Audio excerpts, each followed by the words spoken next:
I'm only human after all. I'm only human after all. Don't put the blame on me. Don't put the blame on me. I'm only human. I do what I can. I'm just a man. I do what I can. Don't put the blame on me. Don't put your blame on me.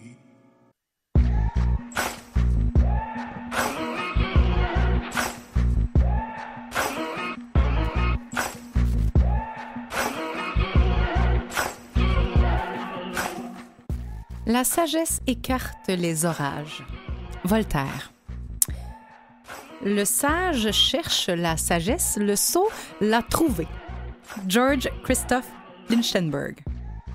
Le vrai sage est celui qui apprend de tout le monde. Proverbe persan. Bonjour tout le monde, j'espère que vous allez bien. Emmanuelle Robitaille avec vous pour 90 minutes où on va parler de la mystique sagesse.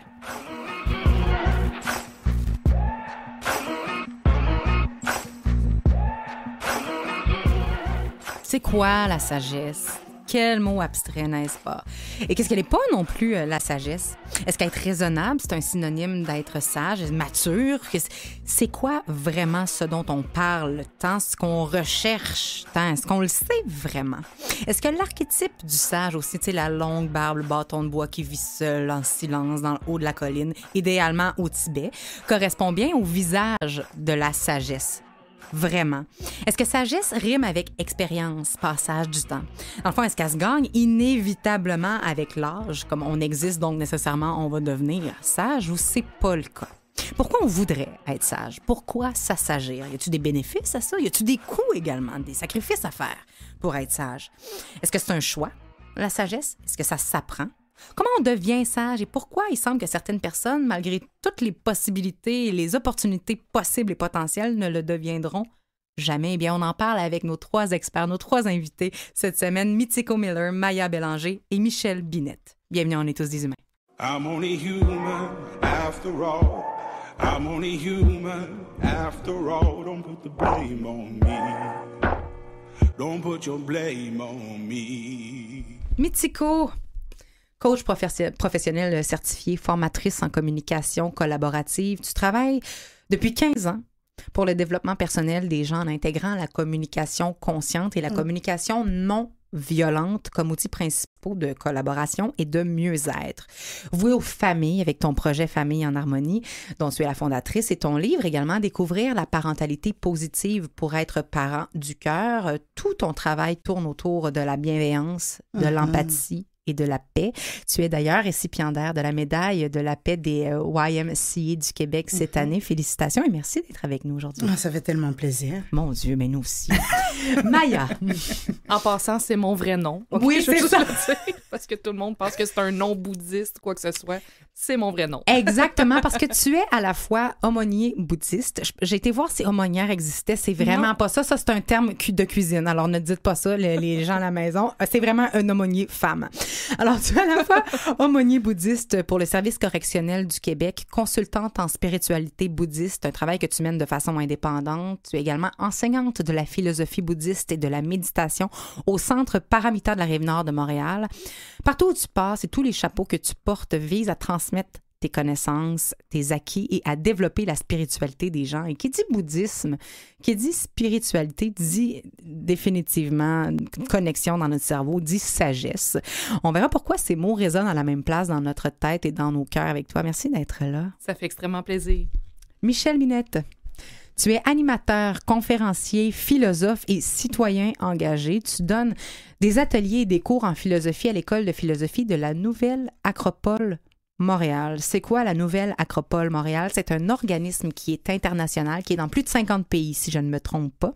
Oui, maintenant, presque 60 pays. Presque 60 pays. Donc, c'est un organisme clairement international à but non lucratif qui fait la promotion de la philosophie, de la culture et du volontariat en réunissant des idéalistes engagés qui veulent s'améliorer, qui veulent développer leur potentiel pour devenir le changement positif qu'ils veulent voir dans le monde. Phrase de Gandhi lui-même. Hein. Tu y signes des conférences comme la bienveillance, l'espoir pour la paix. Et merci d'être là parce que philosophie, La philosophie, littéralement, dans l'étymologie de la grecque de ce mot-là, c'est l'amour de la sagesse. Exactement. Donc, nous sommes tous dans une école de philosophie comme amoureux de la sagesse, c'est-à-dire qu'on ne la possède pas, donc on désire la sagesse, on cherche la sagesse. Et parce qu'on se rappelle que le sot, lui, a trouvé la sagesse. Donc, si quelqu'un ici me dit qu'il est sage, je vais vous poser la question plus tard. Ça veut dire, non, c'est pas vrai. Ben non. Mais c'était quand même très bien dit parce que, avant de savoir qu'est-ce qu'on cherche, avant de savoir si on la trouve ou si on la cherche ou qu'est-ce qu'on fait avec, c'est quoi la sagesse? Il ne faut pas être nécessairement un philosophe pour être sage, Michel. Non, mais c'est sûr que la philosophie nous aide à marcher vers la sagesse. C'est un chemin vers la sagesse, comme il y en a d'autres. Mais la sagesse, comme nous on l'entend en philosophie, c'est la connaissance des lois de la vie et des lois de la nature, en fait. Donc, en tant qu'humain, on ne fait que découvrir la sagesse. Elle est déjà là, quelque part, donc elle est à découvrir. Donc, mais elle ne se découvre pas tout seul, comme un enfant qui vit au monde. Il ne sait rien, il doit apprendre un peu. Donc, c'est un peu la même chose pour nous, pour tout le monde. C'est-à-dire qu'il faut se mettre en marche par une action volontaire vers une sagesse, par une action concrète, d'où ce qu'on fait à Nouvelle Acropole comme pédagogie, qui est culture, philosophie et volontariat. Donc, la philosophie qui nous met en contact des grandes lois de la nature, des grands principes. Le volontariat qui nous permet de la mettre en action, en lien avec ce qu'on éveille en nous-mêmes.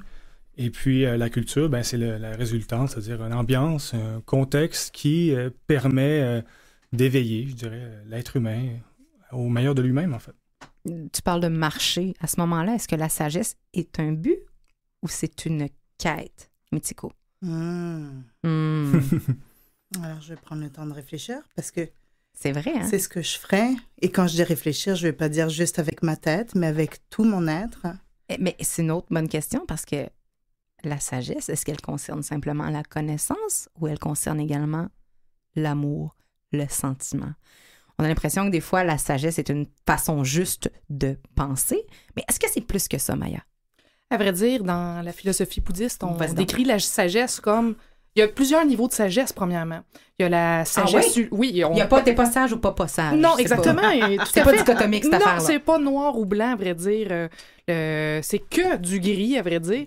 Donc, il y a la sagesse conventionnelle qui se décrit, elle, par être cette sagesse qui sait discriminer entre qu'est-ce qui est à pratiquer puis qu'est-ce qui est à abandonner. Cette idée de discernement, exactement. Là, on est dans la pensée. Oui, okay. C'est ça, on est plus dans la pensée, mais dans les vertus aussi. Qu'est-ce qui est à pratiquer? Les vertus. Qu'est-ce qui est à abandonner à ce moment-là, ce qu'on appelle les afflictions mentales? Autre façon de dire, les émotions négatives, les pensées négatives, une mauvaise éthique de vie. Ça, c'est la sagesse conventionnelle. Mais ça va aussi au-delà de ça. À ce moment-là, il y a ce qu'on appelle dans la philosophie bouddhiste la sagesse ultime, qui, elle, est de réaliser la nature réelle des phénomènes, justement libre d'étiquette. Là, on parle vraiment plus d'une notion d'interdépendance, une notion à ce moment-là. Là, c'est sûr, le terme, c'est vacuité, qui est un petit peu... mais Osho parlait de la vacuité Exactement. énormément. Puis là, je suis comme, oui, qu'est-ce que tu dis, Osho? Pourquoi? Qu'est-ce que la vacuité? Est-ce que tu es capable de l'expliquer en quelques mots, la vacuité? Rapidement, écoutez, vacuité, ça veut dire que tout est interdépendant et tout est impermanent. C'est-à-dire, à ce moment-là, tout est déjà vacuité. C'est-à-dire que facilement, on peut s'imaginer que tout est impermanent. On est impermanent. Nos pensées sont impermanentes. Nos émotions sont impermanentes. Puis bien sûr qu'on est interdépendant aussi, dans le sens que juste la personne que je suis est interdépendante de mes parents. Mon existence est absolument conditionnelle à mes parents. Le fait que je parle français, c'est conditionnel aux enseignants que j'ai eus précédemment. Donc, je pourrais continuer comme ça à l'univers, à l'infini. Les vêtements que j'ai sur le dos sont interdépendants des autres personnes. Mais l'effet papillon, on le dit très bien. C'est-à-dire qu'il y a un battement d'aile d'un papillon à l'autre bout du monde puis un tsunami à l'autre bout, là, tu sais. Donc, cette sagesse-là va nous amener à inclure l'univers au complet. Donc, à ce moment-là, lorsque j'ai cette sagesse-là qui est vraiment plus grandiose, qui est ultime, c'est que je comprends que je suis une infime partie à ce moment-là de quelque chose plus grand. Quand je dis plus grand, c'est que j'ai pas le choix d'inclure l'univers au complet dans cette interdépendance-là. Mais là, on est très dans la subtilité. Il faut commencer, premièrement, par, on dit, l'écoute, la réflexion, puis la méditation, parce que là, on commence tout de suite dans le raid, là. Mais c'est correct, parce qu'on veut savoir de quoi qu'on parle. C'est ça, mais si on n'a pas de vertu à ce moment-là, si on n'a pas un esprit calme, ça va être impossible à percevoir de toute façon. Si je suis trop en colère, j'oublie à ce moment-là cette interdépendance-là puis cette impermanence-là. Fait que c'est sûr qu'à la base, on dit toujours les 3 piliers, c'est l'éthique, la concentration puis la sagesse. Une bonne éthique de vie pour avoir un esprit calme, la concentration pour justement maîtriser cet esprit-là à éventuellement réfléchir à la sagesse ultime. On a besoin de la sagesse conventionnelle aussi avant ça. Mais Tico, ça serait quoi, toi, la définition de la sagesse pour toi? C'est un sujet Eh bien, non, on en a pour tellement 90 vaste. minutes de même. Je pense que la sagesse telle que moi je l'aperçois, c'est en fait des contradictions. C'est comme le mystère de je tends vers quelque chose et en même temps je suis quelque chose. Donc je ne sais pas si c'est clair. Continue. Moi, je t'écoute. Donc au fond, moi je le vois vraiment comme quelque chose où on développe par des outils. On développe aussi en ayant beaucoup d'espace intérieur. Comment je cultive la joie? Comment je cultive cette paix intérieure qui me permet de cheminer et, un peu comme les bouddhistes le disent, vraiment trouver ma vraie nature. Donc pour ça, il y a comme des mouvements intérieurs. Il y a ce à quoi j'aspire et comment je m'y rends dans toutes les secondes de ma vie. Alors la sagesse, c'est des outils, c'est une manière de vivre, c'est de l'introspection, c'est vraiment un nettoyage intérieur, c'est cultiver l'équanimité, c'est cultiver vraiment cette clarté qui est en constant mouvement. Alors je reviens au principe du mystère. Est-ce que j'atteins quelque chose ou est-ce que je suis quelque chose? Ou est-ce que je construis quelque chose? Ou est-ce que je suis ce que je veux atteindre? En tout cas, mais ça, c'est l'interdépendance. Mais non, ça, c'est une autre histoire. Ça, c'est la vacuité. Nous ne sommes qu'un. Ouais, c'est ça. Ben, oui, mais pas un étant une chose, un ensemble de plein de choses, là. Mais si on veut saigner du nez, on pourrait continuer là-dessus. C'est tellement Mais j'ai vrai. pas apporté mes Kleenex, là, Mais donc. c'est ça, mais c'est tellement vrai, mais c'est extrêmement intéressant parce que c'est vrai qu'on se dit, crime, c'est quoi ça? Et je vous entends parler, puis il y a une direction, et là, je l'ai posé la question, est-ce que c'est un but ou c'est une quête? Puis Michel, je reviens à toi parce que tu parles souvent de marcher. Est-ce que tu atteins quelque chose un jour? Ben, on espère. non, mais on marche vers quelque chose. C'est comme si plusieurs traditions vont nous parler de justement de qui on est l'être, qu'est-ce que l'on est et qui l'on est. Si on observe la nature, comment elle fonctionne, tout ce qui existe tend à aller vers quelque part. Ouais. Bon, ça reste un mystère. Il n'y a absolument arbre, rien les dans le monde plantes, qui est stagnant. divisé du reste, absolument. Ça, tout était, comme ça a été dit, interdépendant, en interrelation et tout. Mais si, par exemple, on prend une graine de blé, on la met dans la terre, et puis tout se passe bien, il y a de l'eau, du soleil et tout ce qu'il faut, ben, elle va aller vers son essence, c'est-à-dire être blé, sa finalité. Et donc, elle va vivre en harmonie des lois de la nature, les lois des cycles, et puis pour qu'elle croisse, et puis se développe. Mais l'être humain, la différence, c'est qu'on a une espèce d'autodétermination, d'autoconscience, on a un monde intérieur qui fait en sorte que ben, c'est pas si clair que ça quand on vient au monde, mais qui on est, qui j'aimerais être. Donc il y a ce ménage à faire, à éclaircir, ben, qu'est-ce que je suis, qui je suis, où je vais. Et donc on doit prendre cette autoconscience, cette autodétermination pour aller de l'avant. C'est ce que les traditions vont nous parler, c'est-à-dire que ça se fera pas en étant là assis puis on se laisse aller ou comme porté par le vent, mais il doit y avoir une volonté. C'est ce que Platon va nous dire par exemple avec l'allégorie de la caverne, c'est-à-dire qu'il y a un chemin de partir de l'ignorance, aller vers la sagesse, qui est à sortir de la caverne, de nos propres ignorances. On peut facilement se tromper comme être humain, parce qu'on est ce qu'on est, on a différents plans, on a un mental des fois qui est un peu confus, on a des émotions chaotiques, donc faut On aurait-tu un besoin de contrôler les choses, mettons, des fois, peut-être? Je dis ça comme ça. Calmer, je dis ça comme ça.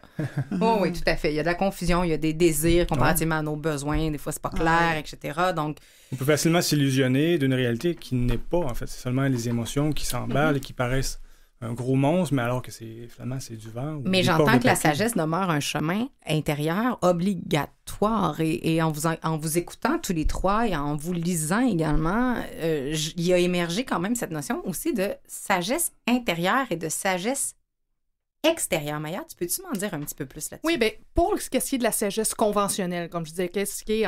Je suis contente de savoir qu'il y a plusieurs niveaux clairs de sagesse. Mon cerveau est content qu'il catégorise les choses. Exactement. Mais bon. pour la sagesse conventionnelle, elle vient à ce moment-là de l'extérieur. C'est-à-dire, elle vient de l'écoute, suivie de la réflexion, Puis après ça, méditation. Méditation, ça veut juste dire habituer l'esprit, familiariser l'esprit.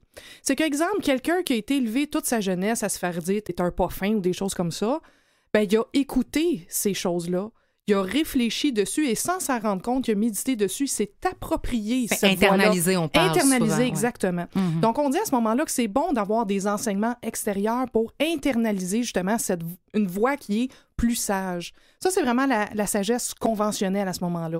Dans ce que la sagesse ultime, elle est déjà là, mais elle est voilée, comme Michel disait, voilée à ce moment-là par nos émotions négatives. OK? C'est comme dans la philosophie bouddhiste, on dit le soleil, il est toujours là. Des fois, il est juste caché par les nuages. Exactement. Ouais. Fait que ça, à ce moment-là, on n'a pas à aller en quelque part pour la sagesse ultime. On a plus à enlever de la cochonnerie par-dessus, mettons. Et qu'il y en a. Et oui!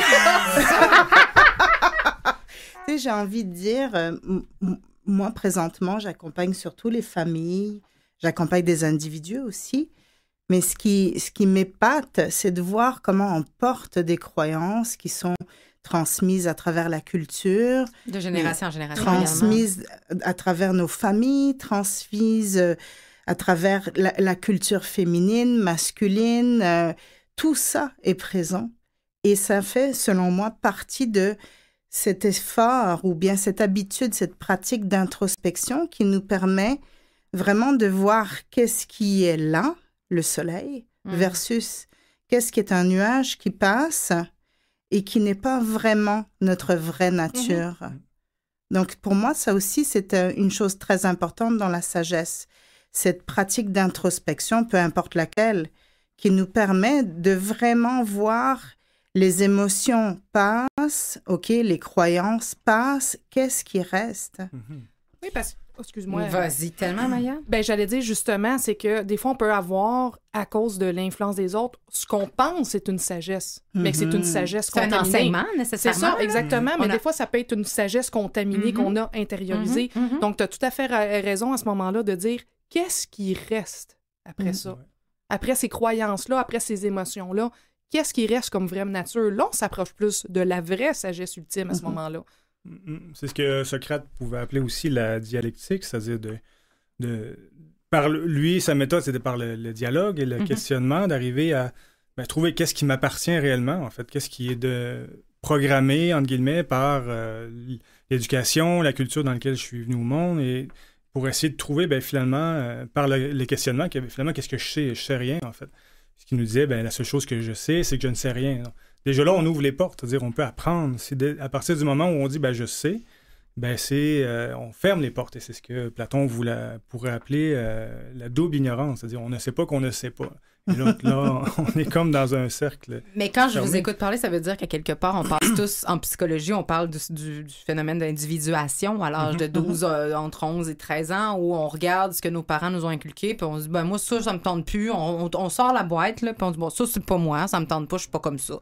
Moi, je suis comme ça, donc, c'est faire des choix, et c'est peut-être là qu'il y a un premier choix à faire vers la sagesse, parce que quand on vous pose la question, la sagesse, pour vous, est un choix. La sagesse conventionnelle, oui. Puis à vrai dire, même la sagesse ultime aussi, il faut faire le choix de vouloir enlever toute cette ignorance-là, justement, qui vient cacher cette sagesse-là. Fait que bien sûr que ça passe par, on dit premièrement, connaître les bénéfices, les vouloirs, pour après ça, appliquer l'effort joyeux, c'est-à-dire l'enthousiasme à cheminer à ce moment-là vers cette sagesse-là. Mais il faut qu'il y ait, oui, cette intention-là initiale, absolument. Je suis d'accord, il doit y avoir volonté. Sinon, ça n'arrivera pas tout seul par hasard et tout ça. Ce qui va arriver souvent, on le voit dans tous les milieux, on a tous, à un moment donné, ce questionnement, mais qui je suis, d'où je viens, qu'est-ce que je fais dans ma vie et tout ça, toutes ces grandes questions. Pourquoi le ciel est bleu? Mais oui, c'est ça, des questions de base, mais aussi qui question je suis. Base. Non, mais que souvent, on n'a pas de réponse. De base. Pas qu'est-ce qu'on mange pour souper. Non, c'est ça. De base, oui. Mais souvent, on n'a pas de réponse à ces questions, où ça passe et puis ça revient, mais ça va revenir dans les périodes de crise, par exemple. Tout à fait. Je perds mon conjoint, ma conjointe, mon travail, et puis donc là, je me remets en question, et puis à ces moments-là, c'est comme si l'âme cherche quelque chose, et puis naturellement, elle cherche quelque chose. J'ai envie de dire aussi que c'est pas parce que, encore une fois, je reviens au mystère des contradictions, c'est qu'on aspire tous à la sagesse. Et en même temps, il y a des parties de nous qui veulent pas. Parce que c'est creusé, c'est c'est accueillir de la tristesse, c'est accueillir de la colère, c'est accueillir l'inconfort de ne pas savoir. Et généralement, il y a comme La un vérité n'est mouvement... pas toujours agréable pour l'ego. l'ego. Non, il y a un mouvement qui se crée, un mouvement intérieur qui n'est pas confortable. Et on vit dans une société où on est habitué à énormément de confort. Alors, même juste l'idée d'accueillir nos émotions pour leur permettre de faire leur job, c'est de nous informer de certaines choses pour qu'on puisse cheminer. Même ça, on n'est pas capable de le faire.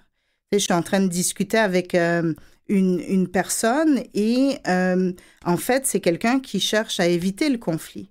Mais le conflit, ça nous permet de mieux nous entendre. Qu'est-ce qui nous empêche de juste accueillir ce chemin qui est difficile?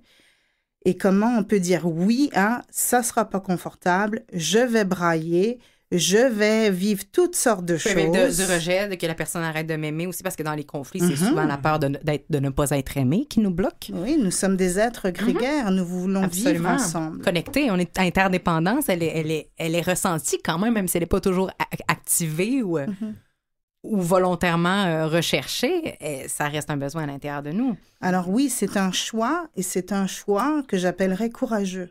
Ouais. Oui, puis vraiment, comme tu l'as dit, un choix inconfortable. Oh, parce que tellement. cheminer vers la sagesse, ça veut dire laisser notre ego de côté, laisser le chérissement excessif de soi de côté.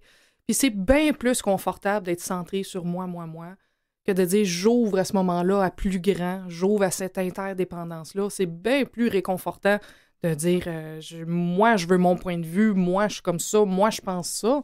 Mais cette sagesse-là, il faut être justement ouvert aux émotions, ouvert au dialogue des autres, ouvert au conflit, ouvert à tout ça. Si on est juste dans notre propre point de vue, uniquement dans l'ego, centré sur soi, il n'y a aucune place pour la sagesse, autant conventionnelle qu'ultime à ce moment-là. Donc, il y a comme une espèce de paradoxe quand je vous écoute. Paradoxe, oui et non, dans la mesure où on parlait de sagesse interne puis de sagesse externe. C'est d'un côté... Il faut que je laisse entrer des enseignements si je veux atteindre la sagesse, parce qu'on le sait, le proverbe personne nous l'a dit, le sage apprend de tout le monde. Donc, nécessairement, il y a enseignement, il y a apprentissage, que ce soit un individu, un catalyseur un événement, n'importe quoi peut être catalyseur de sagesse, mais il y a aussi cette idée-là de filtrer à l'aide de notre sagesse intérieure ce qui est vraiment sage à l'extérieur. Finalement, c'est vraiment compliqué, la sagesse. Mais ça. J'aurais vraiment dû apporter des Kleenex. C'est pour ça que ça prend aussi des références. Un peu, tu parlais de guitare tantôt. Si tu veux accorder ta guitare, mais tu n'as pas d'accordeur, comment tu vas l'accorder? Donc, là, à l'oreille, franchement. C'est ça, mais si tu n'as pas l'oreille... Si tu as développé l'oreille, non, mais tu comprends ce que je veux dire, dans le sens où ça se développe. Mais si on n'a pas la référence, c'est sûr que ça prend un sage, un maître de sagesse, quelqu'un qui va... on va pouvoir s'accorder, se tuner jusqu'à temps qu'on l'ait internalisé. Je sais pas si c'est le bon mot. Oui, j'aime ça. Moi, tu peux le dire ici, en tout cas. Bon. Mais oui, c'est ça. Ça prend une approche extérieure, premièrement. Comme tu dis, si je veux apprendre à accorder ma guitare, j'ai besoin de quelqu'un qui va me le montrer ou d'un outil, exemple un accordeur, comme tu disais. Donc oui, à ce moment-là, j'ai besoin de ça, mais jusqu'à temps que ça devienne intériorisé, que là, ça devient un peu plus, justement, ma sagesse, où là, j'ai moins de besoin de cet accordeur-là, exemple. Mais à part quand même, effectivement, de l'extérieur. C'est marrant parce que moi, j'aurais plus tendance à dire, c'est pas qu'on internalise, autant qu'on a confiance que ce qui est à l'intérieur, ça fait sens. En fait, on a une sagesse à l'intérieur de nous. C'est savoir l'écouter. Et parfois, ça prend énormément de courage pour pouvoir entendre tout ça. Là, j'ai l'impression, là, on m'appelait mystico-religieux dans le département de philosophie. Mystico. Oui. Ouais, c'est comme... Au lieu de mystico, j'adore ça, là. Ouais, non, j'aime beaucoup ça. Ouais. Là, je suis comme, ouh, là, on part là-dedans encore, là. Ouh. Mais en fait, il n'y a absolument rien de mystique ou de trop, parce que tous ces côtés-là, tu sais, j'entends que les difficultés, des choses difficiles, ce qui nous met en colère ou ce qui nous rend les déceptions, etc. C'est là qu'on va développer notre sagesse, mais c'est ça aussi qui va tester la sagesse acquise. Donc, il y a comme deux choses à l'intérieur de ça. On va parler également des bénéfices à chercher cette sagesse-là ou la devenir. On va regarder aussi qui nous enseigne cette sagesse-là. Puis on va regarder c'est quoi les coûts, les sacrifices, les responsabilités à devenir sage dans quelques instants. Restez avec nous.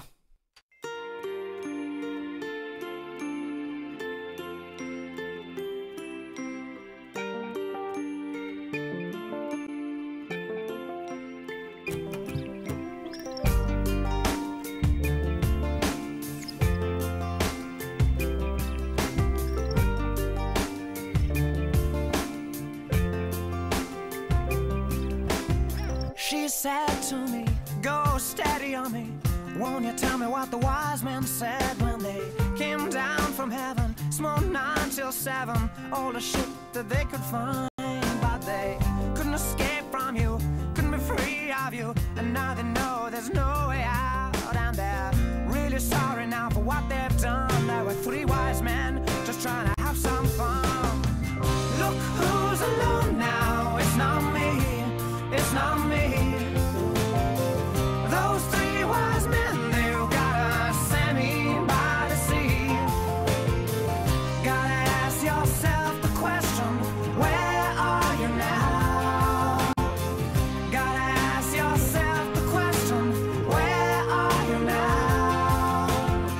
Really sorry now, they want to know they got caught up in your talent show with you panicked little bastards in your fancy dress who just judge each other and try to impress, but they couldn't escape from you, couldn't be free of you, and now they know there's no way out. And they're really sorry now for what they've done. There were 3 wise men just trying to have some fun. Look who's alone now, it's not me, it's not me. Those 3 wise men, they've got a Sammy by the sea. Gotta ask yourself the question, where are you now? Gotta ask yourself the question, where are you now?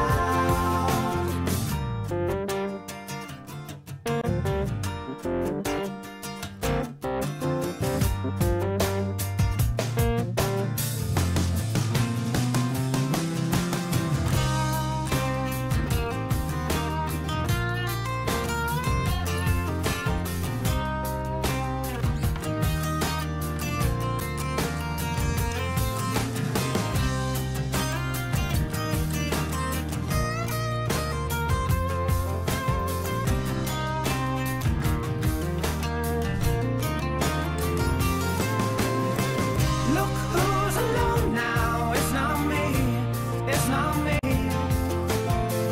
Those 3 wise men, they've got a Sammy by the sea. Gotta ask yourself the question, where are you now? Gotta ask yourself the question, where are you now? Where are you now? Where are you now? Gotta ask yourself the question, where are you now? La sagesse, c'est ce dont on parle cette semaine. On est tous des humains. Emmanuel Robitaille avec vous encore pour 60 minutes, encore avec nos invités Mitsiko Miller, Maya Bélanger et Michel Binette. On regarde c'est quoi la sagesse, qu'est-ce que ce n'est pas, c'est quoi les bénéfices de vouloir devenir sage, c'est quoi les coûts, les sacrifices, les responsabilités, les mythes, est-ce que ça se développe. On regarde tout ça ensemble et des fois la sagesse s'apprend aussi à travers de contes. On a toujours entendu, ils sont souvent orientaux. Il y a vraiment quelque chose dans le bouddhisme et dans l'Orient qui est le reflet clair, en tout cas dans notre archétype, dans nos archétypes, notre inconscient collectif qui est relié à la sagesse. Et en voici un que je trouvais très, très joli, et c'est le conte du vieux sage et du marchand. Il était une fois un vieil homme assis à la porte d'une ville. Un jeune homme s'approche de lui. « Je ne suis pas d'ici, je viens de loin. Dis-moi, vieil homme, comment sont les gens qui vivent dans cette ville? » Au lieu de lui répondre, le vieillard lui renvoie la question. « Et dans ta ville, à toi, d'où tu viens, comment les gens étaient-ils donc? » Et le jeune homme, aussitôt plein de hargne, « Égoïste et méchant, au point qu'il m'était impossible de les supporter plus longtemps. C'est pourquoi j'ai préféré partir. » Le vieillard répondit alors, « Mon pauvre ami, je te conseille de passer ton chemin. Les gens d'ici sont tout aussi méchants et tout aussi égoïstes. » Un peu plus tard, un autre jeune homme s'approche du même vieillard. « Salut, ô toi qui es couronné d'ans. Je débarque en ces lieux. Dis-moi, comment sont les gens qui vivent dans cette ville? » Et le vieil homme de le questionner à son tour. « Dis-moi d'abord, là d'où tu viens, comment les gens étaient-ils? » Et le jeune homme, dans un grand élan. « Honnête, bon et accueillant, je n'avais que des amis, oh, que j'ai eu de la peine de les quitter. » Le vieillard répondit alors. Eh bien, ici également, tu ne trouveras que des gens honnêtes, accueillants et pleins de bonté. Un marchand faisant boire ses chameaux non loin de là, et il avait tout entendu. Comment est-il possible au vieil homme que je prenais pour un sage de donner à la même question 2 réponses aussi diamétralement opposées? Serait-ce un poisson d'avril? Mon fils, déclara le vieil homme, chacun porte en son cœur son propre univers et le retrouvera en tout lieu. Ouvre ton cœur et ton regard sur les autres, et le monde sera changé.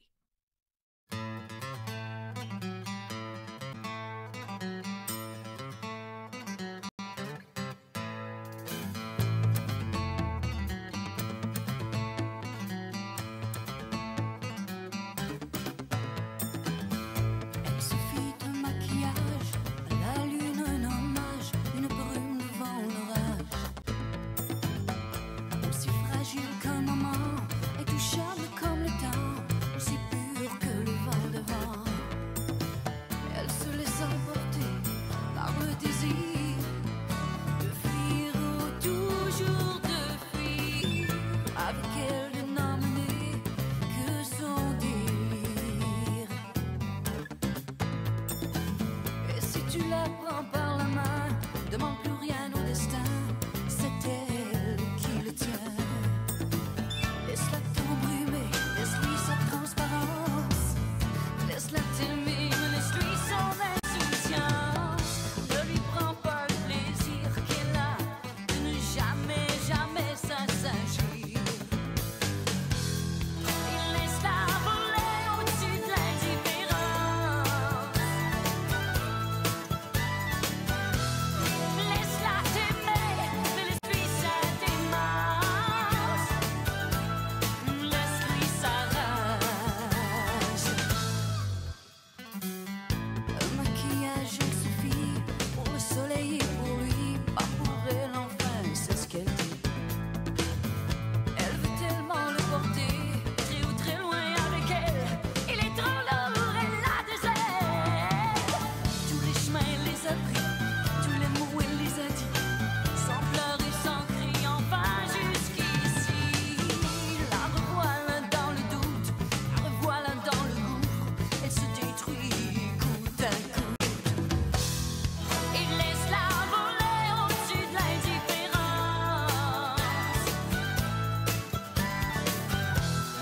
Laisse-la t'aimer, mais laisse-lui sa démence. Oh, laisse-lui sa rage. Et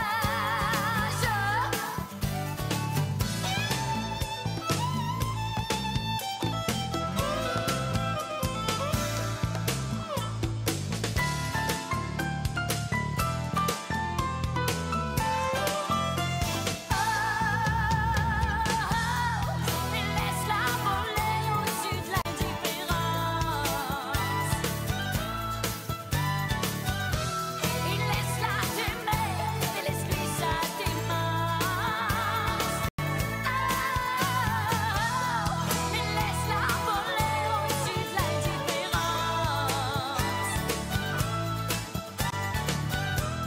Laisse-la t'aimer, mais laisse-lui sa démence. Laisse-lui sa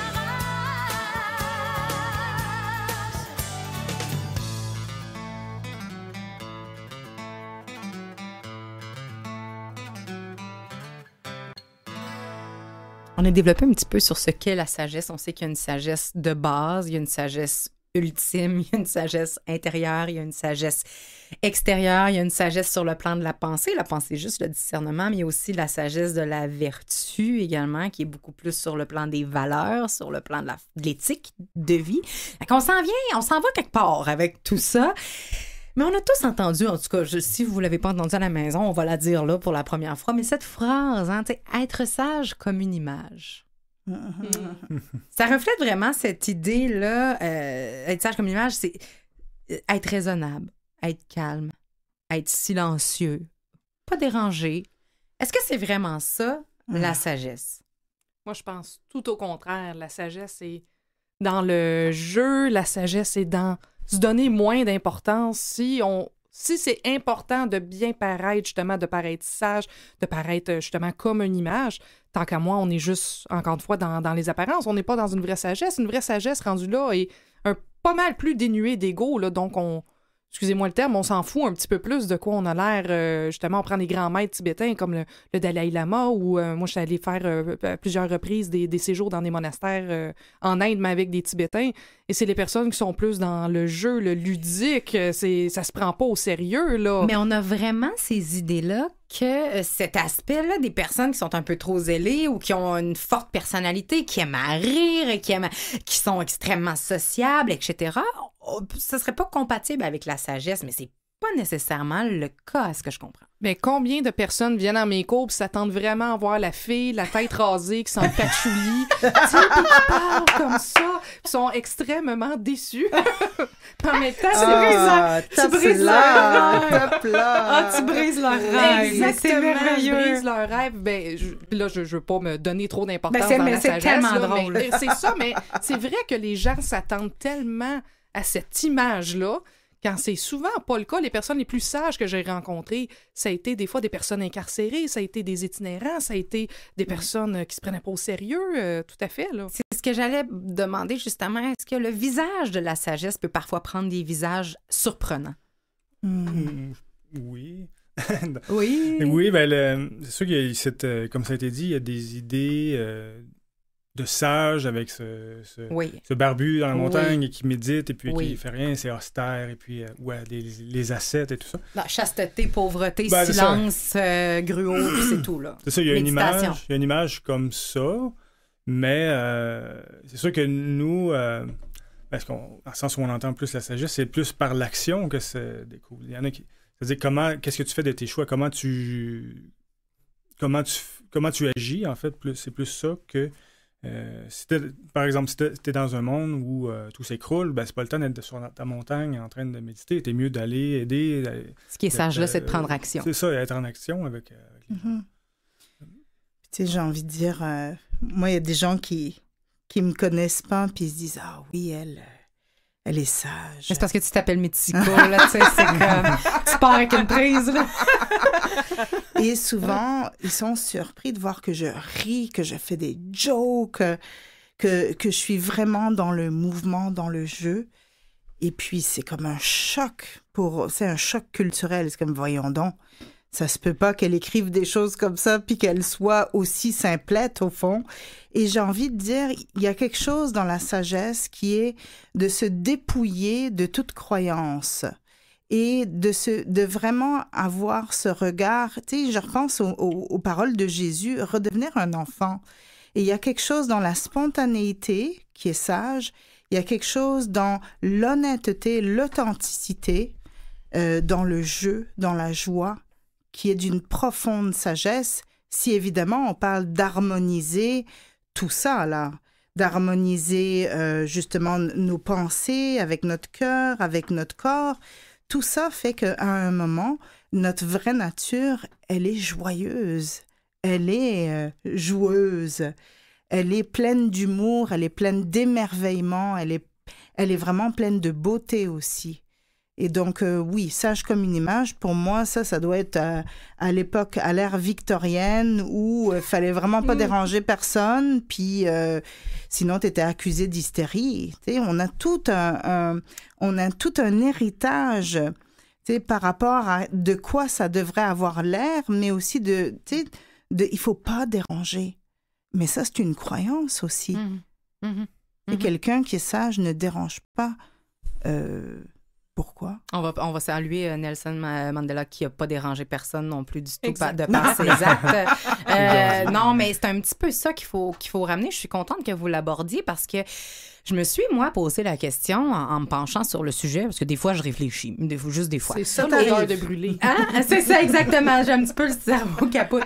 Mais je me suis posé la question, est-ce que cette image-là, est-ce que ce visage-là du sage, avec la barbe, avec le bâton sur une montagne, préférablement au Tibet, justement, puis là, on a parlé de la chasteté, de la pauvreté, du gruau, on en rajoute, mais c'est vraiment pas si loin de l'archétype dans notre cerveau. Tu sais, je veux dire, je regarde les lames de tarot, même sur le plan cabalistique, naturalistique. Tu sais, je veux dire, l'ermite, la lame numéro 9, c'est ça. Et c'est celui qui cherche. Et c'est celui qui a traversé des choses et qui est dans son chemin intérieur. Donc, c'est très, très imprimé en nous. Est-ce que là, vous avez répondu, ce visage-là n'est pas garant nécessairement de la sagesse. Donc, on ne parle pas nécessairement d'une solitude et d'un silence. Ce que je comprends, c'est que les sages peuvent avoir des amis. J'espère. Sinon, c'est plate. Tu sais, au même titre qu'on inspire et qu'on expire avec nos poumons, il y a des moments d'introspection, de silence, et il y a des moments de communion avec les autres. Donc, pour moi, c'est un mouvement, duel en quelque sorte.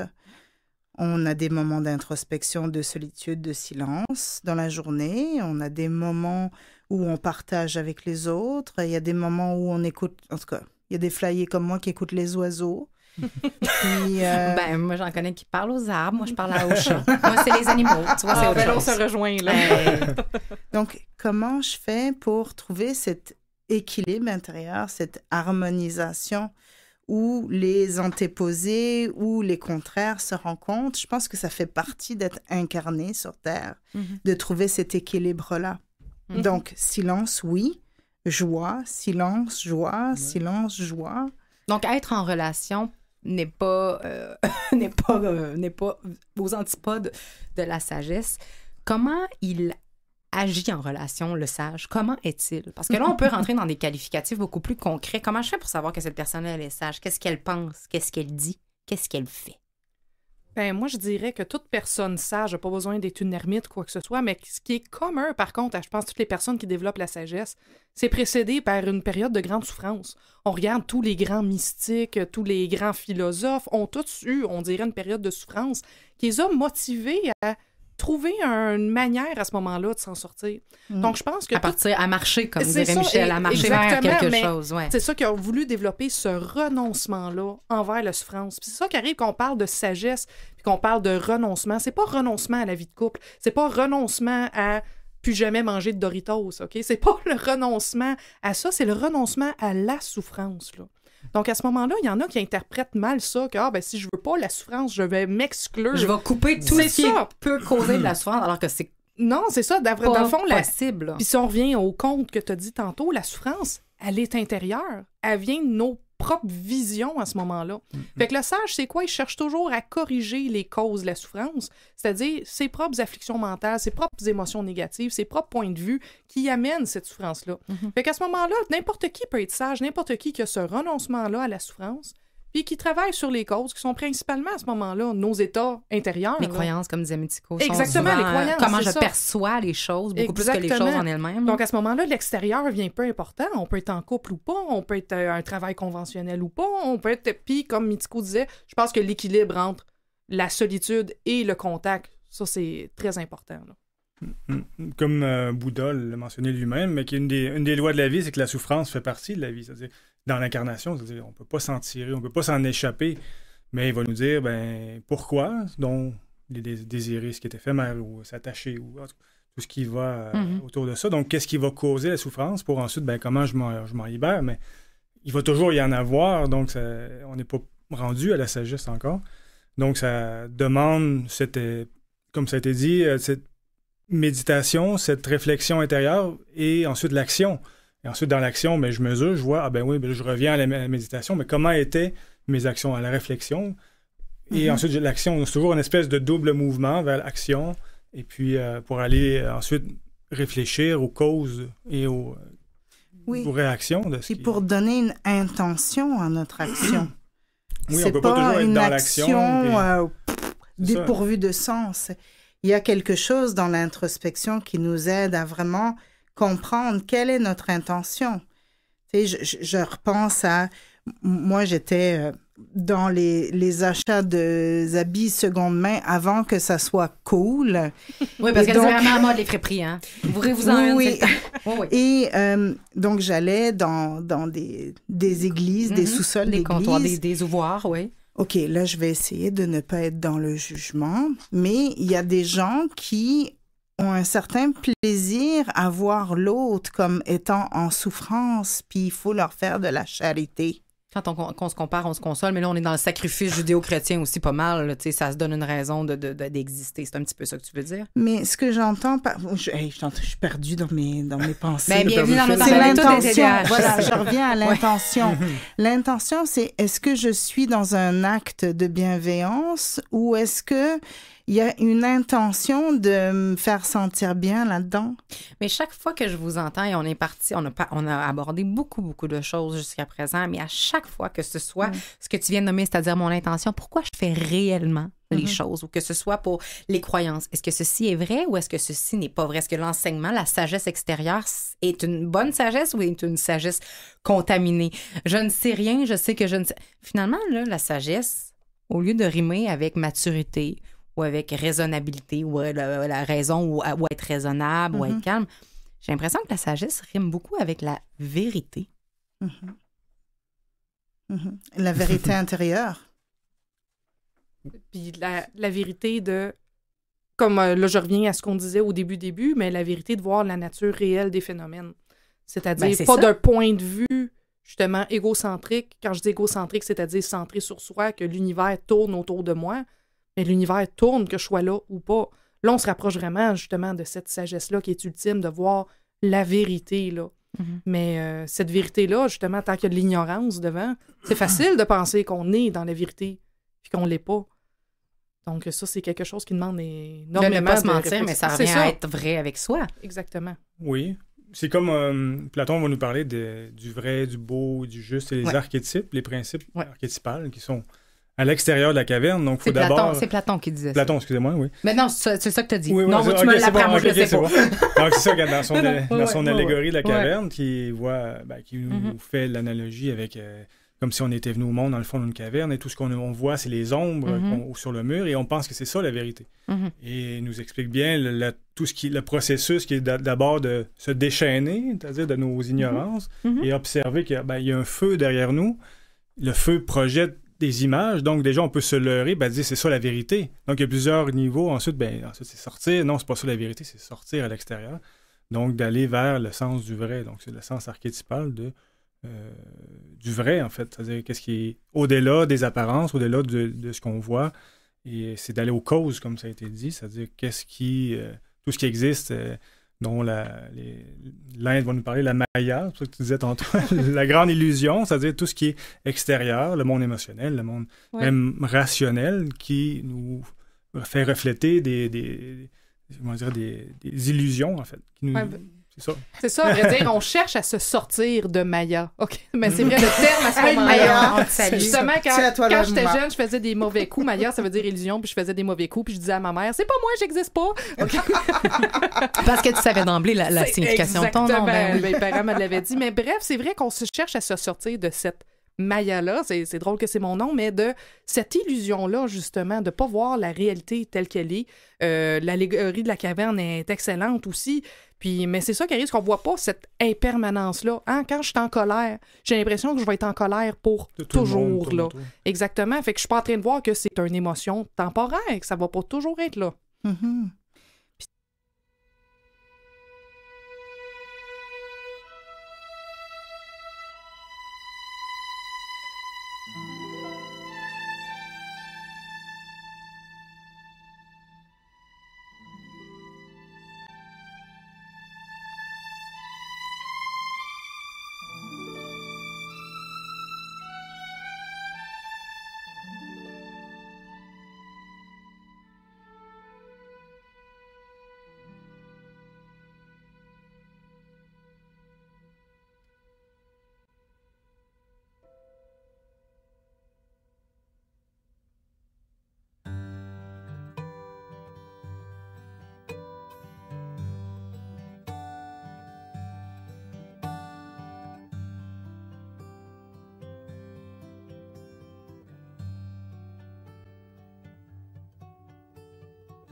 C'est toujours pour l'amour qu'on devient fou. Ça doit être plein d'amour parce que c'est plein de fous tout partout. Comme si on avait tous peur de se dire du mal à mettre à se regarder mourir comme un sage.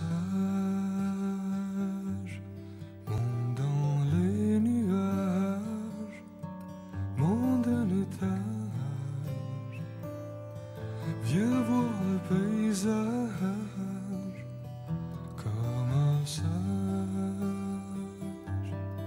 Monte dans les nuages, monte un étage, laisse-moi voir ton visage.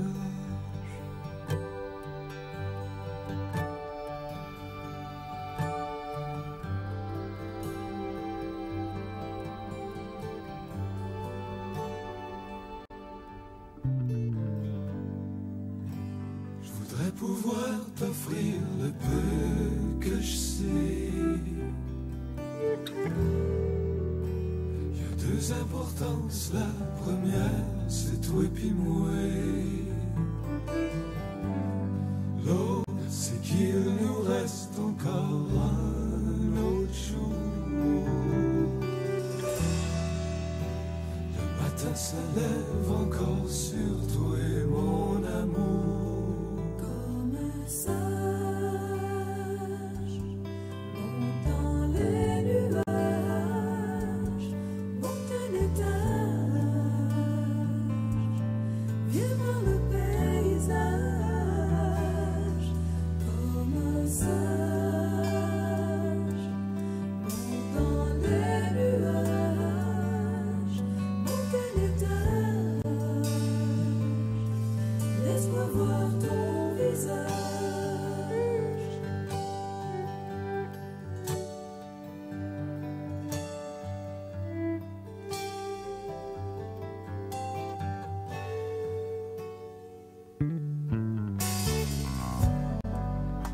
Si je pouvais t'offrir une place qui te ressemble, un lieu qui grandit même si parfois nos mains tremblent. Pour la première fois l'hiver serait moins gris, la neige pourrait rester blanche sur toi et mon pays. Comme un sage, monte dans les nuages, monte un étage, viens voir le paysage. Comme un sage, monte dans les nuages, monte un étage.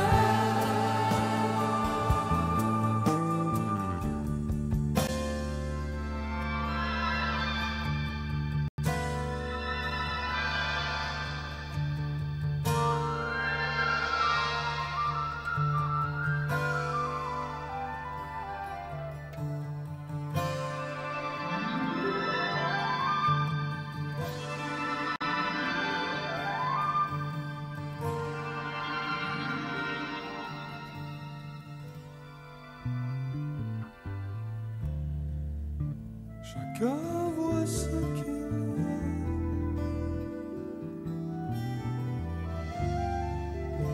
Même si le courant nous crève les yeux, je peux plus te pousser plus loin.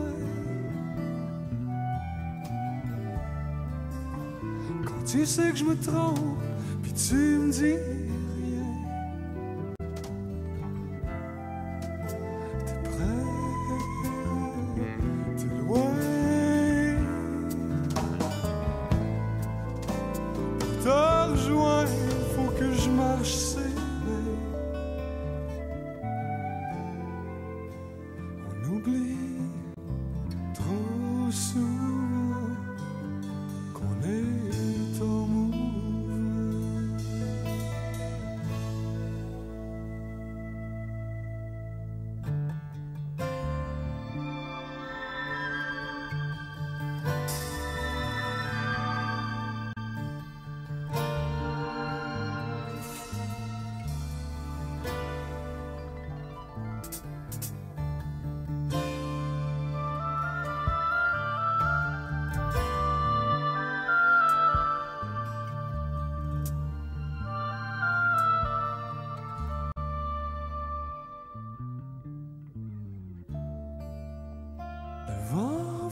de son bien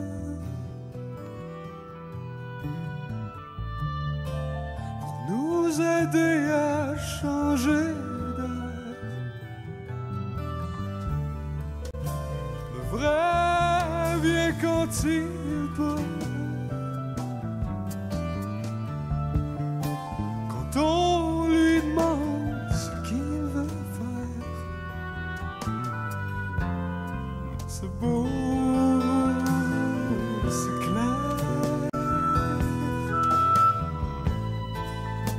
Tes yeux me parlent, le temps se perd. C'est beau d'entendre ta voix au fond de moi.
L'amour se prend un corps pour voyager. Mais quand tu viens chez nous, y a peur de déranger. Comme s'il était seul à pouvoir tout changer. C'est fou quand on aime, la mort n'a jamais existé.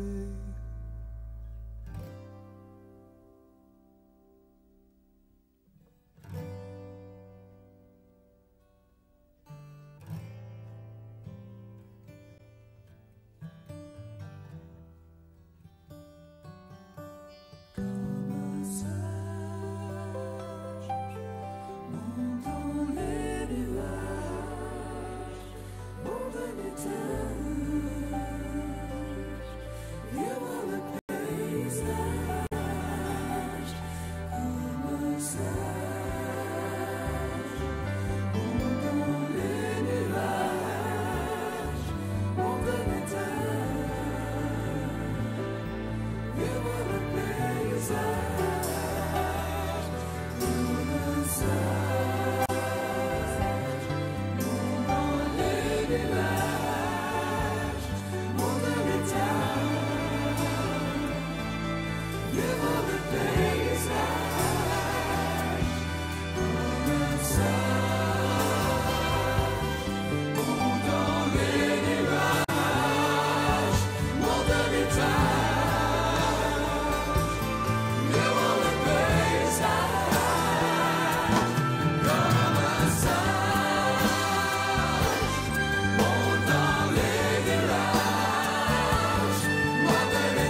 On parlait un petit peu avant, Maya, en tout cas, tu parlais des émotions beaucoup aussi. Puis je me suis posé la question et je vous la pose. La place des émotions dans la sagesse. Parce que j'ai l'impression que, encore une fois, parce qu'on reprend notre archétype du vieux sage au Tibet, qui mange du gruau, cette idée que, j'ai l'impression que on a cette idée que les sages ne vivent plus d'émotions, sont assez stoïques, ne réagissent plus. Est-ce qu'il y a de la place pour nos émotions, Michel, dans la sagesse? Ben, les émotions... Est-ce que les gens émotifs peuvent être sages? Ben, ça dépend si elles prennent toute la place, si elles empêchent de voir les choses et de comprendre que ça va durer qu'un temps, mais on ne pourra jamais ne pas vivre sans émotion. C'est un des plans de l'humain, en fait, qui ne peut pas être enlevé. On est des petites bêtes émotionnelles. De la même façon qu'on disait, si on disait, j'aimerais ne plus penser. Non, la pensée, la raison est là, elle va virer. C'est juste qu'il ne faut pas la laisser virer par elle-même. Il faut lui donner une direction. C'est comme un chargé de projet qu'on a en nous, mais si on lui dit pas quoi faire, sur quoi réfléchir, ou si on lui donne pas de direction, mais il va faire ce qu'il veut, puis c'est comme le petit hamster qui roule, qui nous empêche de dormir le soir, là, et qui va ensuite entraîner ce qui est bien chum avec les émotions. Il va dire hey, voici, moi j'imagine ça dans le futur, ça va mal aller, puis ça, puis là, les émotions embarquent, finalement. Il n'y a pas de maîtrise, en fait, on se fait submerger. Il s'est rien passé de concret, mais j'ai plus d'énergie, je suis fatigué, mais je suis dans mon lit. Donc, le sage peut être émotif, mais c'est quoi faire avec? Mais toi, Mitiko, t'es comme, je suis pas d'accord. J'ai en fait, vraiment la manière que je perçois les émotions, c'est notre GPS intérieur. Donc, pour moi, ça veut dire que on va vivre quelque chose, une émotion passagère qui va comme nous inviter à explorer à l'intérieur quelle direction prendre. Mais si on est émotif, c'est pas la même chose que vivre ses émotions. Émotif, c'est comme avoir une charge émotionnelle par rapport. C'est comme si tu as de la crasse autour de quelque chose. C'est les nuages au-dessus du soleil, en dessous du soleil. Là. Ouais. C'est en fait toutes les fois où on n'a pas accueilli notre émotion qui deviennent en fait un torrent énorme qui nous éblouit ou qui nous fait étouffer ou qui nous fait mourir. Tandis qu'une émotion réelle, c'est si on vit vraiment, si on pratique notre sagesse, notre introspection, nos émotions sont totalement alignées avec la réalité et va nous aider, nous guider vers quelque chose qui fait sens. Donc, je pense que... Donc, le sage utilise l'émotion plutôt que les émotions finissent par l'utiliser. C'est exactement. Donc, on n'est pas esclave de nos émotions. Et on est capable de les accueillir, de les voir, d'en être témoin sans devenir elle, sans être identifié à elle. Exactement. Je pense que la pensée est normale, l'émotion est normale. Comme Michel disait, il y en a beaucoup qui pensent que la méditation, c'est d'arrêter de penser. Pas du tout, OK? Mais ça, des fois, un petit c'est peu. ça. Ben, ça va, c'est sûr. Mais ça c'est va se pas calmer. très long. Mais c'est beaucoup plus d'être conscient qu'il y a une partie qui regarde ces pensées-là, qui regarde ces émotions-là. Comme un petit test, des fois, que je fais à mes personnes quand j'enseigne, c'est je leur dis, quand je vais dire 3, dites-vous le mot patate dans votre tête. 1, 2, 3. Est-ce que vous l'avez entendu dans votre tête, le mot patate? Oui. Donc, il y a quelque chose qui le dit, mais il y a quelque chose qui l'écoute aussi à ce moment-là, ce qui a été dit dans votre tête. Puis c'est la même chose avec les émotions. Il y a l'émotion, mais il y a quelque chose qui l'écoute, qui le regarde. À vrai dire, on arrive à ce moment-là à se connecter un petit peu plus à la partie qui regarde l'émotion. C'est-à-dire que l'émotion, elle est là, elle a sa raison d'être. Moi aussi, c'est quelque chose que j'utilise fréquemment, de dire l'émotion, c'est mon GPS intérieur. Il y a quelque chose qui marche pas. Mais il ne faut pas que ça devienne, que je fusionne avec cette émotion-là, qu'elle prenne toute la place. Il faut toujours que je reste conscient qu'il y a toujours une partie de moi qui écoute justement cette émotion-là, qui regarde cette émotion-là, que je ne suis pas l'émotion. Elle est là, elle fait partie à ce moment-là du moment présent, mais ce n'est pas le moi. Encore une fois, c'est souvent qu'est-ce qui arrive, c'est qu'on s'identifie à l'émotion. Je suis en colère. Mais là, on s'identifie à toutes sortes de choses. On C'est s'identifie ça. à notre emploi, on s'identifie à C'est notre ça. conjoint, on s'identifie. Fait que, tu sais, à un On moment s'identifie donné, à un chandail. Ça, c'est imagine donc quand moi, c'est à tu sais, l'intérieur, ça. c'est facile. Exactement, c'est plus On n'a jamais difficile. appris à se dire on est observateur de toute chose, même C'est ce qui est ça. en dedans. Ben oui. Donc, le sage, à ce moment-là, a des émotions quand même, mais est capable, à ce moment-là, de garder... J'aime pas ce mot-là, distance, là, mais c'est un peu ça quand même, à ce moment-là. C'est qu'il se laisse pas C'est envahir de la par elle. méta-observation, de prendre un C'est recul. qu'il n'est ça. pas identifié Exactement. à ses pensées, à ses émotions. Il est vraiment maître de son être. Comme si ça, tu arrives à une maîtrise, et maîtrise, ça peut faire mal des fois aux oreilles, maîtriser, mais c'est dans le bon sens. C'est-à-dire, on canalise de la même façon qu'on maîtrise. Moi, j'aime mieux maîtriser que contrôler. Fait que, Ben, oui, c'est ça, maîtrise, moi, ça maîtriser, roule, mais là- on est d'accord. Le principe est là, dans le sens de Ouais. je suis en maîtrise Ouais. de ma voiture, c'est pas ma voiture qui me maîtrise, c'est pas elle qui décide où aller, donc je lui donne une direction. Mais en 2019, Mais il y il doit y en avoir a des des signes. voitures qui décident à ta place. Ouais, mais c'est ça, c'est non, pas faire attention. Mais n'empêche, c'est le, Oui, non, c'est mais le robot. c'est un très bon exemple. Dans ce sens-là, les émotions, c'est comme les miroirs ou les lumières sur l'auto, nous envoient un message, mais c'est Mhm. nous ensuite, qu'est-ce que je fais avec, vers où je vais, est-ce que je l'écoute ou je l'écoute pas? On a parlé des sources de sagesse, intérieure, extérieure. On va parler des sources bon, non, c'est pas vrai, pas extérieures. On va parler de toutes les sources. J'aimerais savoir laquelle, pour vous, est la plus importante, la plus parlante ou que vous avez tendance à écouter le plus facilement. On parle de la sagesse des anciens, des ancêtres. On parle de la sagesse des enfants, de la sagesse de notre petite voix intérieure, notre âme. La sagesse des érudits, donc la sagesse de ceux qui savent ou qui savent plus, en tout cas. Quelle sagesse pour vous est la plus parlante? En quelle sagesse avez-vous le plus confiance? Michel. Mhm. Ta-da-da. C'est sûr que personnellement, je me suis toujours intéressé à la philosophie depuis très longtemps, à la sagesse et tout ça. Puis j'ai connu les philosophes en premier, Socrate, Platon, Kant. Bon, même si je n'avais rien compris à Kant au départ, mais c'est encore aujourd'hui. là. Ouais, c'est ça. Mais le point, c'est il y a des gens qui ont fait un travail, c'est-à-dire c'est un art et une science, je dirais, de vivre. Donc, qui t'as des nous enseignants laissent. érudits C'est ça, exactement. Donc, Parle. et à travers eux, d'autres peuvent ensuite le vivre et ensuite le transmettre. C'est comme une espèce de chaîne maître-disciple, si on veut, où on peut apprendre de quelqu'un qui est mis en pratique.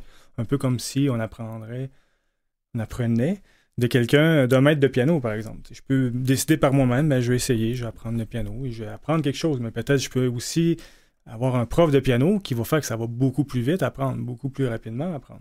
Et lui, il a appris d'un autre, d'un autre.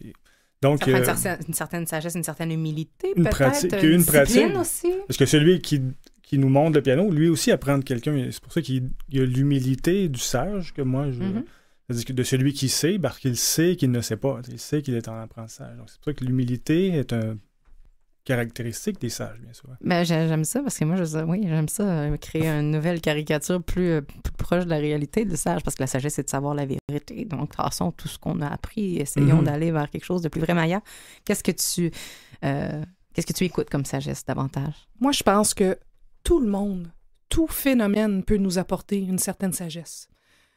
Des fois, on va rencontrer quelqu'un qui a peut-être moins de connaissances que nous, qui est peut-être moins intelligent que nous, qui a peut-être même moins de cheminement que nous, Mais peut-être qu'elle a plus de patience que nous. Peut-être qu'elle a plus de capacité à lâcher prise que nous. Peut-être qu'elle a plus de réjouissance que nous. Je pense que là, il faut utiliser notre sagesse conventionnelle de, que je disais au début, ce qui est à abandonner puis à pratiquer. En chaque personne, essayons de trouver ce qu'on doit abandonner. OK, ça, c'est peut-être pas un mode d'éthique puis il me convient chez cette personne-là, mais qu'est-ce qu'on peut adopter de cette personne-là? Comme je dis, moi, les personnes les plus sages que j'ai rencontrées, ça a été des personnes incarcérées depuis 20-25 ans qui ont développé une patience infinie, un lâcher-prise infini, et ces personnes-là m'apprennent tellement. Moi, des fois, qui pognent les nerfs dans le trafic, je me souviens, un moment donné, je suis arrivée à mon groupe en prison, en retard, puis je regarde les gars, puis je dis « Excusez, je suis en retard. » Là, il y en a un qui me regarde, dit « Bof, on n'est pas sorti. » Quelle sagesse! Mais c'est ça! Quelle sagesse! Quelle lâcher-prise! Dans le moment présent, c'est extraordinaire. Fait qu'on peut apprendre de n'importe qui. Mais il y a quand même cette vérité-là, ça veut dire, tu sais, quand il n'y a plus grand-chose, pas que ça te fait rien dans le sens impassibilité ou être un téflon, mais de pas paniquer ou de pas réagir inutilement à des choses qui finalement ne changent pas grand-chose. Peut-être choisir ses batailles un petit peu mieux, en tout cas. C'est ça, puis c'est d'être en humilité, comme tu disais, devant chaque personne. Chaque personne peut nous apporter quelque chose. Absolument, chaque personne a une certaine partie de sagesse, mais souvent, on n'est pas dans cette humilité-là pour voir la sagesse de l'autre. Donc, être sage, c'est peut-être aller chercher la sagesse partout où elle est, de voir celle des autres d'abord et avant tout, sans jugement. Et c'est dur de ne pas se comparer parce qu'on est des êtres de Il va falloir la relation. reconnaître aussi. Ça prend déjà une ouais, c'est sagesse ça. pour voir. Oui, exactement. Lui, c'est vrai, je peux apprendre de lui. Mythico, pour toi? Pour moi, tout Aussi. est source de... En fait, je pense qu'une chose que j'aime cultiver, c'est cette curiosité-là, mais cette curiosité qui est vraiment comme un enfant qui s'émerveille devant quelque chose. Donc, c'est pas... Mais c'est ça, les pas la enfants sont mère. sages. Ça vient Oui. pas avec le passage du temps, la sagesse, c'est pas vrai. Non, en tout cas, je pense que c'est complexe, la sagesse. mais On s'entend qu'il y a humblement, beaucoup on de choses... essaye. Il y a quelque chose dans l'écoute. Ouais. Il y a quelque chose dans l'ouverture. Et donc, juste non-jugement regarder la aussi. mer, absolument, juste regarder la mer, regarder comment les oiseaux volent, c'est source de sagesse pour moi. Dessiner, c'est source de sagesse pour moi. Entendre des enfants rire, c'est source de sagesse pour moi. Tout est source de... Même les gens qui me font chier, excusez mon langage, sont source de sagesse. Donc, tout. Si on a cette ouverture, cette humilité, vraiment cette curiosité au vivant, je pense que il y a vraiment beaucoup, beaucoup, beaucoup d'inspiration. Mais alors, si tout est source de sagesse et tout est catalyseur et tout est enseignement et tout est enseignant, pourquoi certaines personnes semblent ne jamais s'assagir, ne jamais atteindre cette sagesse-là? Est-ce qu'il y a des coûts, des sacrifices? Ça coûte cher. On parlait de courage au début de l'émission. Moi, comme j'avais dit précédemment, je trouve que la sagesse, elle naît du renoncement à la souffrance. Malheureusement, il faut avoir, je pense, souffert pour décider de vouloir cheminer. Et il y en a qui n'ont pas encore assez souffert dans leur vie. Puis des fois, il y en a... Tu sais, combien de personnes alcooliques vont dire, c'est une fois que j'ai vraiment frappé le fond du baril. le fond du baril que là, j'ai décidé de cheminer. Donc, je pense malheureusement, justement, le coût à la sagesse, c'est au départ la souffrance. Donc, c'est sûr que si la personne n'est pas capable de se plonger dans cette souffrance-là, d'être capable de la tolérer, de l'accepter... De changer. C'est ça, de Juste changer, c'est ça, là, exactement. c'est difficile. Exactement. Donc, à ce moment-là, c'est sûr que c'est pas le choix le plus facile. Et je pense aussi que ça vient avec des responsabilités, être le sage de la gang. On apprend souvent, pour rebondir, de deux façons. Souvent par la souffrance, justement. On arrive à un certain point où il faut changer quelque chose. Ou par l'illumination. Ben, c'est très rare par l'illumination, ça. On salue Bouddha. Non, c'est ça. Mais au passage, qui nous écoute. C'est bien expliqué dans la Bhagavad Gita, peut-être que vous connaissez, vous avez déjà lu, qui nous parle d'une épopée, en fait, pas une épopée, mais une bataille. Sur un champ de bataille, il y a deux armées qui s'affrontent, évidemment. On ne parle pas d'une vraie bataille, mais c'est une bataille qui est intérieure.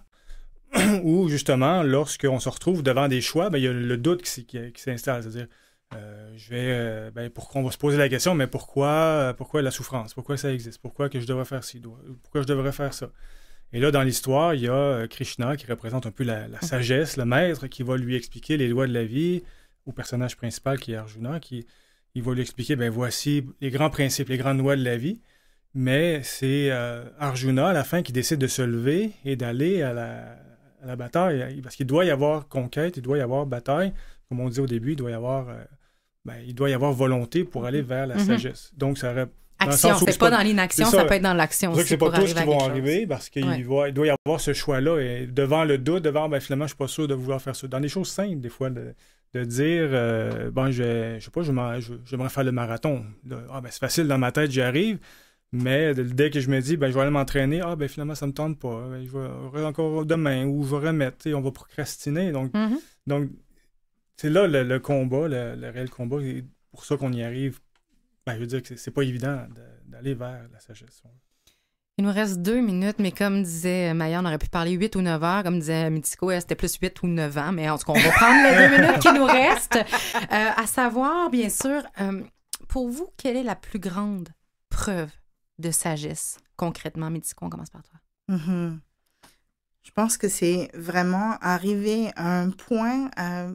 Justement, on est tellement capable de tenir, accueillir nos émotions, accueillir nos pensées sans y être identifiés, et avec tellement de tendresse envers l'humanité des autres et surtout notre propre humanité. Donc, au fond, pour moi, je dirais que c'est vraiment la compassion. Donc, toi, la sagesse, c'est dans l'amour et non pas dans la connaissance ou la raison. C'est bien, Maya, pour toi. Moi, tant qu'à moi, quelqu'un qui est dans la sagesse et dans l'humilité, une attitude qui chérit moins le soi, une attitude moins centrée sur soi, moins dans l'ego. Et automatiquement, je suis d'accord avec Mitiko, dans la compassion aussi. On a la compassion, on a la dissolution de l'ego. Pour toi, Michel, c'est quoi la plus grande preuve de sagesse? Je dirais aussi l'humilité et le désir d'apprendre. Et j'ajouterais faire avec sérieux ce qu'on a à faire, mais ne pas se prendre au sérieux. Ouais. Oh, j'aime ça. C'est toi. Merci.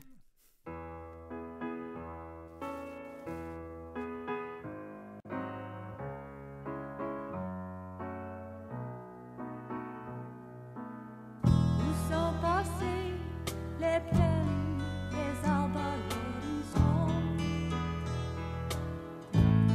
des voies ferrées entre deux pâtés de maisons.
bien sûr, c'est sur le familleharmonie.com qu'on retrouve tout ce qui touche ton travail, que ce soit le coaching de couple, coaching parental, individuel, les conférences pour professionnels ou encore le livre Découvrir la parentalité positive pour être parent du cœur, qui va être officiellement distribué dans toute la francophonie dès janvier 2020. Félicitations.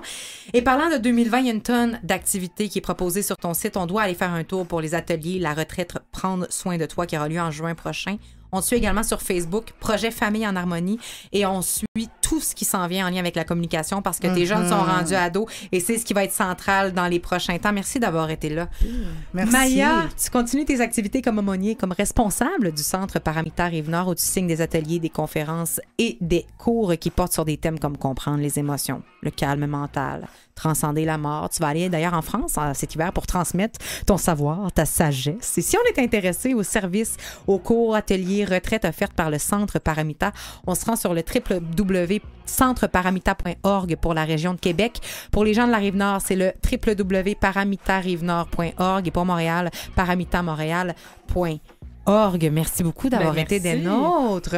Michel, tu continues, je respire, il n'y a pas de problème. Tu continues tes activités au sein de l'École de philosophie de la Nouvelle Acropole Montréal. Il y a d'ailleurs une foule d'activités, de cours, de séminaires, dont des cycles d'ateliers de philosophie appliquée qui débutent assez régulièrement. Si on est intéressé à lire tes articles ou encore à faire partie de cet organisme, on se rend sur le montréal.acropole.ca. Et parallèlement à ça, tu es un ingénieur en mécanique de bâtiment et tu es actuellement à la mise sur pied d'une entreprise de consultation pour venir en aide aux compagnies pour qu'elles soient plus humaines et philosophiques, comme quoi la sagesse s'applique partout et à tout moment. Merci de faire la distribution de cette chose qu'est la sagesse. On en a grandement besoin. Merci à Jean-Sébastien Laliberté en régie.